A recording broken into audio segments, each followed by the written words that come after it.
कुछ और इम्पोर्टेंट सवालों को देखते हैं जो आपके बेसिक साइंस और इंजीनियरिंग के इंजीनियरिंग ड्राइंग सेक्शन से पूछा जा सकता है। आपसे पूछा गया है कि ऑब्लिक प्रोजेक्शन या ऑब्लिक ड्राइंग क्या होता है? तो ये एक तरह का क्या होता है, पिक्टोरियल प्रोजेक्शन होता है। और ये पिक्टोरियल प्रोजेक्शन होता है और जो कुछ कॉमनली यूज्ड पिक्टोरियल ड्राइंग जो होते हैं या फिर इमेजेस जो होते हैं वो किस तरह के व्यू दिखा सकते हैं?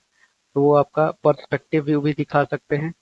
उसी तरह से दूसरा जो है आइसोमेट्रिक व्यू भी दिखा सकते हैं और जो है आपको ऑब्लिक व्यू भी दिखा सकते हैं। याद रखेंगे, ये तीनों के तीनों इंपॉर्टेंट है। उसी तरह आगे बढ़ते हैं, अगले सवाल में आपसे बोलता है कि जो ऑब्लिक प्रोजेक्शन होता है उसमें एंगल ऑफ ऑब्जेक्ट हम कितना ले सकते हैं? 30 डिग्री भी ले सकते हैं, 45 भी ले सकते हैं और 60 भी ले सकते हैं। यानी सभी के सभी, ये आपके एग्जाम में पूछा जा सकता है लोको पायलट में। आगे बढ़ते हैं, आपसे पूछा है कि थर्ड एंगल प्रोजेक्शन में जो टॉप व्यू होता है of a body is always drawn. पहले समझ लेते हैं उसके बाद, ताकि आपको क्लैरिटी मिल जाए। देखिए, आपको मैंने पहले के शॉर्ट्स में बता रखा है कि फर्स्ट क्वाड्रेंट में फर्स्ट एंगल प्रोजेक्शन बनाते हैं और थर्ड क्वाड्रेंट में थर्ड एंगल प्रोजेक्शन बनाते हैं।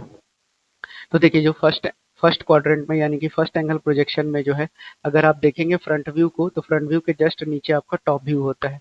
और आप अगर यहाँ थर्ड क्वाड्रेंट में देखेंगे यानी थर्ड एंगल प्रोजेक्शन को देखेंगे तो जो आपका फ्रंट व्यू है इसके ऊपर क्या आपका बनता है, टॉप व्यू बनता है। तो अब अगर आप सवाल को देखेंगे तो आप आसानी से सॉल्व कर पाएंगे। आपसे पूछा है कि थर्ड एंगल प्रोजेक्शन में जो टॉप व्यू है वो ऑलवेज ड्रॉन यानी कि फ्रंट व्यू के हमेशा ऊपर जो होता है, यानी कि अबव द फ्रंट व्यू, इस सवाल का सही आंसर हो जाएगा। आई होप आपको अच्छे से क्लियर हो गया होगा।